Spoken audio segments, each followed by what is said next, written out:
ಏಕಪಕ್ಷೀಯ ಒಪ್ಪಂದಗಳ ಯುಗ ಅಂತ್ಯವಾಗಿದೆ. ಅಮೆರಿಕಕ್ಕೆ ಇರಾನ್ ಸ್ಪಷ್ಟ ಸಂದೇಶ.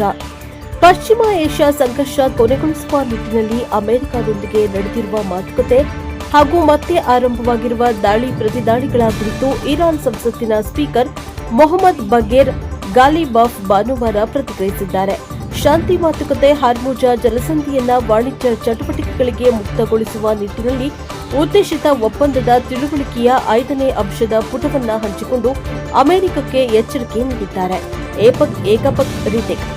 ಏಕಪಕ್ಷೀಯ ಒಪ್ಪಂದಗಳ ಯುಗ ಮುಗಿದಿದೆ. ನಾವು ಈಗಾಗಲೇ ತಿಳಿಸಿದ್ದೇವೆ, ನಿಮ್ಮ ಮಾತನ್ನ ಉಳಿಸಿಕೊಳ್ಳಿ, ಇಲ್ಲವೇ ತಕ್ಕ ಬೆಲೆ ತೆರುತ್ತೀರಿ. ವಾಸ್ತವ ಕಠೋರವಾಗಿರುತ್ತದೆ ಎಂದು ಎಚ್ಚರಿಸಿದ್ದಾರೆ. ಗಾಲಿಬಾಫ್ ಕಳೆದ ವಾರವೂ ಇಂಥದ್ದೇ ಸಂದೇಶ ರವಾನಿಸಿದ್ರು. ಬೆದರಿಕೆಯೊಡ್ಡುವುದು ಮತ್ತು ಕೊಟ್ಟ ಮಾತನ್ನ ತಪ್ಪುವುದು ಇನ್ನು ಮುಂದೆ ಅಷ್ಟು ಸುಲಭವಲ್ಲ ಎಂಬುದನ್ನ ಅಮೆರಿಕ ಇನ್ನೂ ಕಲಿತಿಲ್ಲ. ಸ್ಪಷ್ಟವಾಗಿ ಹೇಳುತ್ತಿದ್ದೇನೆ, ಕೆಣಕಿದರೆ ಪೆಟ್ಟು ತಿನ್ನುತ್ತೀರಿ ಎಂದು ತೀಕ್ಷ್ಣವಾಗಿ ಹೇಳಿದ್ರು.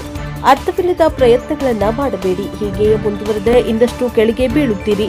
ಹಾರ್ಮುಜ ಜಲಸಂಧಿಯು ಇರಾನ್ ಒಪ್ಪಂದಗಳಿಗೆ ಅನುಗುಣವಾಗಿ ತೆರೆಯುತ್ತದೆಯೇ ಹೊರತು ಅಮೆರಿಕದ ಬೆದರಿಕೆಗಳಿಗೆ ತಕ್ಕಂತೆ ಅಲ್ಲ ಎಂದು ಸ್ಪಷ್ಟಪಡಿಸಿದ್ದಾರೆ.